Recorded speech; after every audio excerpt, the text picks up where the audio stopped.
The Persians devised several methods of torturing individuals guilty of crimes,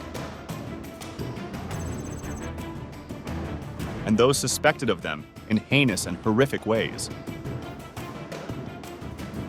Punishments were numerous and sadistic.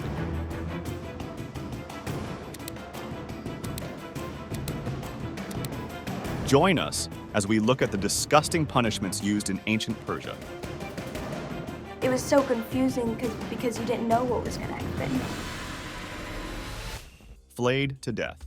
If you don't know what the word flaying means, you will soon find out. And trust me, you will thank the gods that you were not an accused criminal living under the rule of the Persian Empire.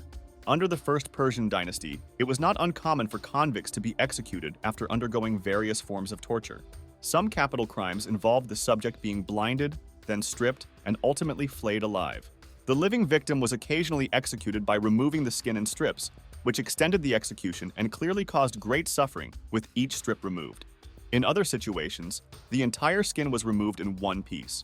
According to current research, death in both cases was frequently caused by heart failure.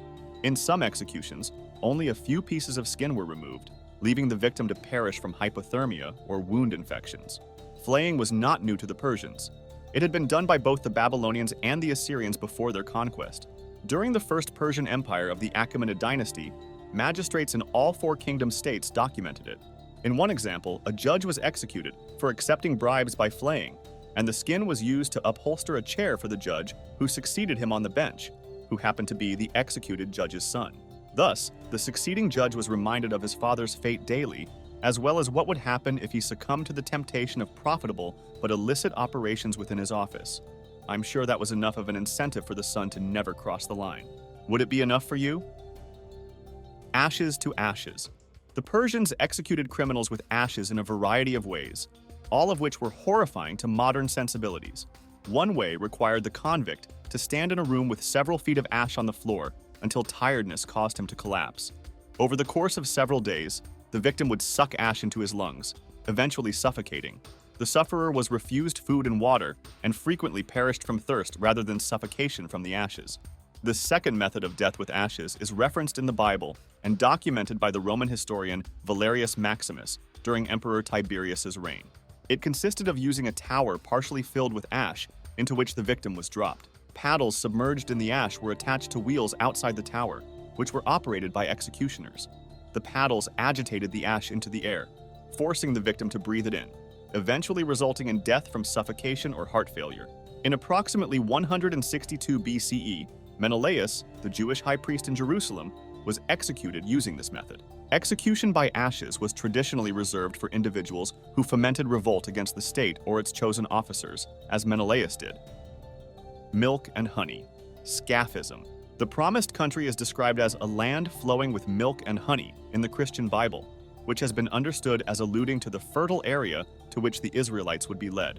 The ancient Persians used milk and honey in somewhat a different way. A criminal put to death in this manner was force-fed a mixture of milk and honey before being placed in a vat or boat, with a second vat or boat covering his torso and leaving the head and limbs exposed. These were then slathered with the same milk-honey mixture before being floated into a pond or other body of stagnant water. The consumed milk and honey induced diarrhea, which resulted in dehydration, while the exposed limbs and face attracted flies and other bugs. The victim would be slowly eaten alive by the biting insects, which also developed maggots in the flesh, and the body would go through the early stages of decomposition before death ended the victim's torment. The presence of urine and excrement in the victim's skin made it more vulnerable to parasite attacks, which the sufferer was powerless to resist. Today, the procedure is known as scaphism. Although some contemporary sources described it, later historians have voiced doubt that the method of execution was utilized, which, if true, resulted in death from septic shock. Molten metal. Queen Parasadis is supposed to have poured molten metal into the ears and eyes of anyone accused of lying. Molten metal was emphasized in ancient Zoroastrian texts as a means of determining the purity of an individual's soul, with it being placed on the body of those with a pure heart and causing no discomfort, whereas those guilty of lying and following the lies of others would find it harmful to their health. The story of Queen Parasadis using molten metal is most certainly false. but many people believe that the Persians used molten metal, including gold, to punish criminals throughout the empire. The notion that the Persians poured molten metal into captives' internal cavities is most likely based on the account of the Roman Emperor Valerian, who was seized by Persian King Shapur I and exploited as a personal servant. After several months in captivity, Shapur allegedly killed his Roman counterpart by pouring melted gold down his throat, then stuffed and displayed the body. Roman authors who were opposed to the Persians fabricated the tale of execution by gold. The truth is, Valerian and his soldiers were imprisoned for a while and forced to work on numerous engineering projects around Bishapur, including the construction of Caesar's dam. When the dam was finished, they were released. Stoning. Stoning is an old type of execution that is referenced in several sources, including the Old and New Testaments, the works of Josephus, Herodotus, and others from antiquity. In biblical accounts, the victim is slain by being bombarded with hurled stones. In Persia, huge stones were used to punish victims in a variety of ways, including interrogation and death after conviction for a crime. In one method, heavy stones were placed on the victim's torso, with more weight added over time, until the pressure was too great for the body's muscles to resist, and the victim's breath was literally squeezed out. Another approach was just bashing heads in with big stones, which was reserved for the lowest echelons of society. Servants and the impoverished were most likely to be stoned to death, and servants of nobility could be punished for both their superiors' misdeeds and their own. Because many of the nobles were related by blood or marriage, punishing them for crimes frequently resulted in enmity from other family members. In such circumstances, the servants became victims of Persian justice, which extended even to the king's family in more than one instance. Shamed and executed in public. Rebellious citizens were initially marked so that they could be plainly identified by Darius and other Persian Empire rulers before being placed in a position where they would face public humiliation and anguish as they perished. They were recognized by cutting off their nose, ears, or both. Some were also blinded. They were then led through the streets of the city where they lived and tied to the gates that marked the entry to the dwelling of the magistrate or other government official who ruled over the city. Some significant criminals were transported to the king, where they met the same fate. They were chained to the gates and tortured to death. Subjects who were faithful to the king were required to demonstrate their loyalty by exacerbating the physical and emotional suffering of the chained prisoners. Often, this entailed providing the captives with food and water, because feeding would increase their period of suffering for their misdeeds. The same member of the public who supplied water would then add to the pain by kicking, slicing the flesh, or hitting them with fists or sticks. The suffering was permitted to continue until the victims eventually gave up and died. Those chained to the gates were rarely pardoned, and how long they suffered was entirely up to them. Some of those who appeared to be near death were discharged, nursed back to health, and the process began all over again. Crucifixion. In the ancient world, several peoples, most notably the Romans, used crucifixion as a method of execution. A victim was rarely nailed to a cross. Instead, the person was frequently chained to a crossbeam and suspended, resulting in a protracted, slow, and agonizing death as the weight of the body eventually caused suffocation. In Persia, it was common for crucifixion victims to have both hands attached to the upright pole rather than spread out on a crossbeam. Crucifixion was a very painful and humiliating death, and a victim could be suspended for several days before dying. The Persians frequently permitted the humiliation to continue after death by suspending the victim's body from a pole or cross, allowing it to rot in public because of decomposition and animal and weather attacks. The Persians, as well as the Mesopotamians, Greeks, Assyrians, Israelites, Carthaginians, Romans, and others, used crucifixion to punish extremely heinous crimes. In Persia, the bodies of criminals and rebels executed in other ways were occasionally crucified rather than buried or burned. Some people's bodies were publicly displayed, such as Polycrates of Samos, who was executed and then crucified until nature disposed of him. The Persians tries to execute offenders more than once. Persian mythology offered vivid and accurate accounts of the afterlife, as well as a description of the end of the world, making it one of the first mythological systems to do so. In it, the trip to paradise was described as having to cross a bridge. The souls of the good crossed a large and comfy bridge, while those who lived lives of trespass crossed a narrow bridge with the edge of a razor-sharp blade, from which the wicked would fall into hell below. Persian executions were occasionally designed to ensure that the wicked not only endured a horrible death on earth, but also died again in the afterlife, denied eternal rest. Persian gods and tales dealt with death in the afterlife. On Earth, the Persians made steps to ensure that some of their captives were pushed to the brink of death before the torture they were subjected to ended, and the victim was either restored to health or permitted to acquire enough strength to continue the torture for some time. This meant that Persian executioners had to have a particular level of expertise, and if an executioner was unfortunate enough to have his victim die too fast in the eyes of the magistrate who ordered the execution, he could face torture and death himself. Impalement.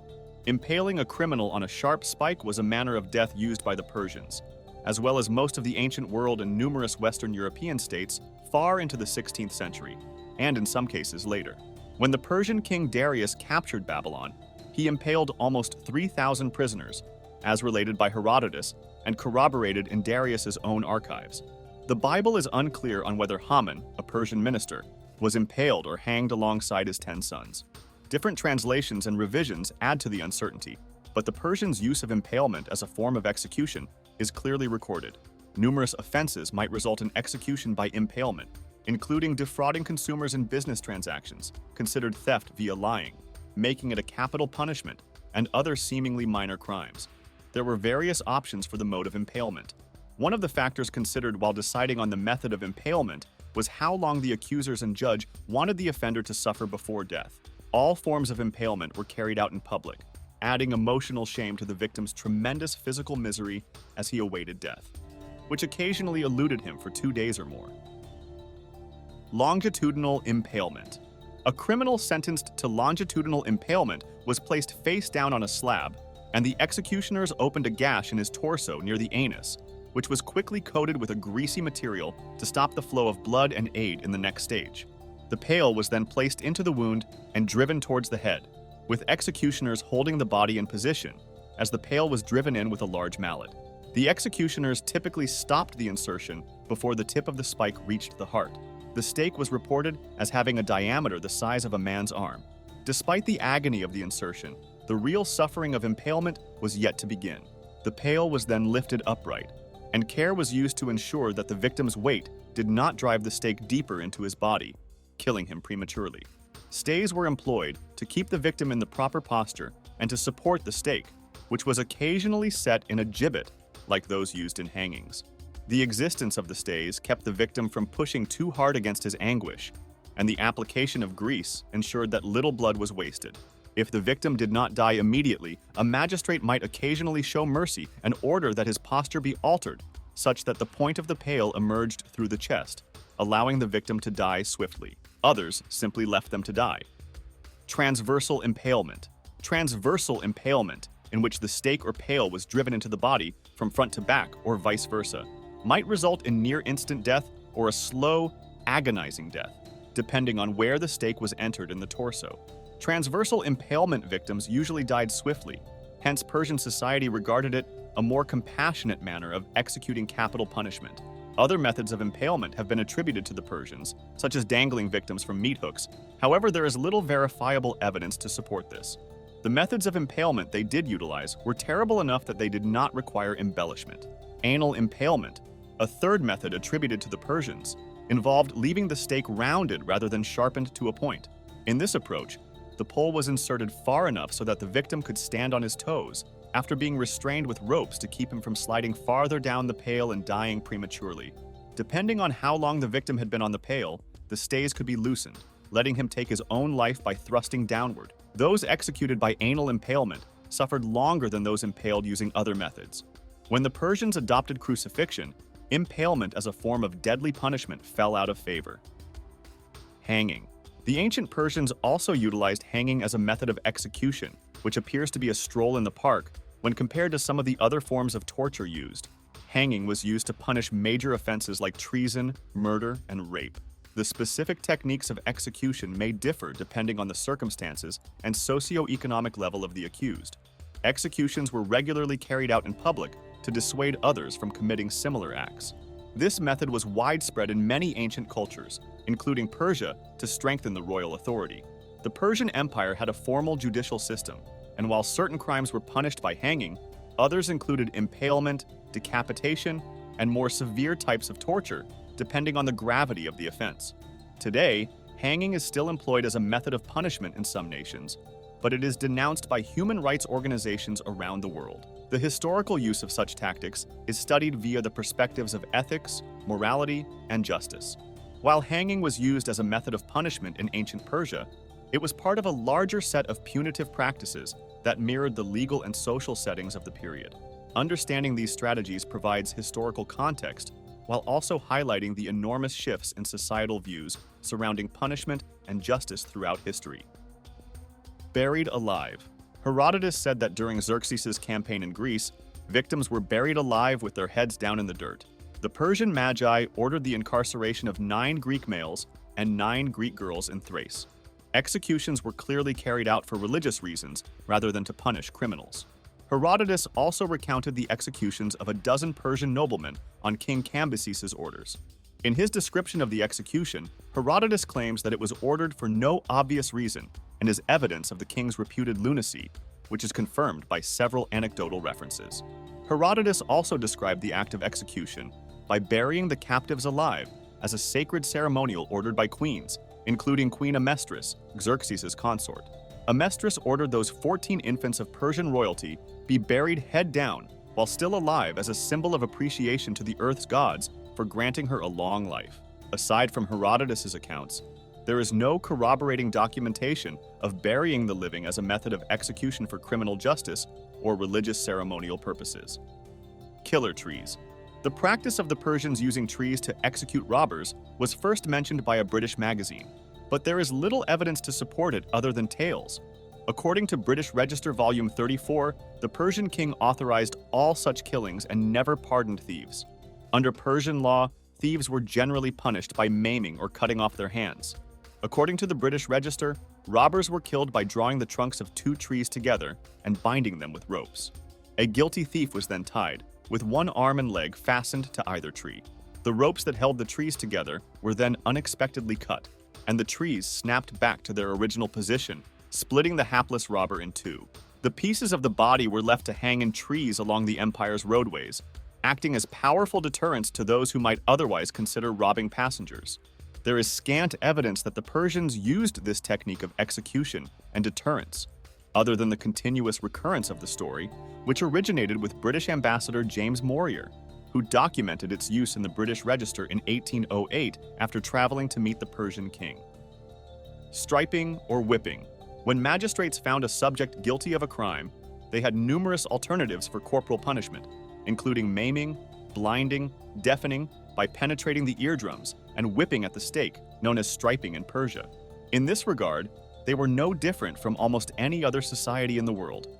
The practice of flogging miscreants persisted in the Western world well into the 18th century, and the number of strikes permitted by magistrates was often astonishing, both literally and metaphorically. In the 18th century Royal Navy, 1,000 lashes were not uncommon for flogging throughout the fleet. The standard Persian sentence for beating a dog or otherwise mistreating an animal was 500 or 1,000 stripes, and stealing a dog might result in death in some situations. As previously stated, the punishments were not administered all at once. Instead, a period of recovery was provided in between bouts of punishment. The wealthy and members of noble families were permitted to send servants to undergo their punishment, saving their own backs, as well as the idle time spent recovering from the lashings. Similar punishments were permissible in the British Royal Navy until 1879, when they were repealed. It is only in the last 100 years that most of these torture tactics were abolished. Although the methods of execution attributed to the Persians are horrific, and in some cases almost unimaginably so, their creativity in inflicting maximum misery is not unique. Which method of torture did you find the most gruesome? Why don't you let us know in the comments below? Well, that's it for now. I hope you enjoyed this video. Please give us a like and let us know in the comments what you think. Check out our other videos and subscribe to be part of the fun. Click on the notification icon so you can see our new videos as soon as they're uploaded. Thank you for watching and see you next time.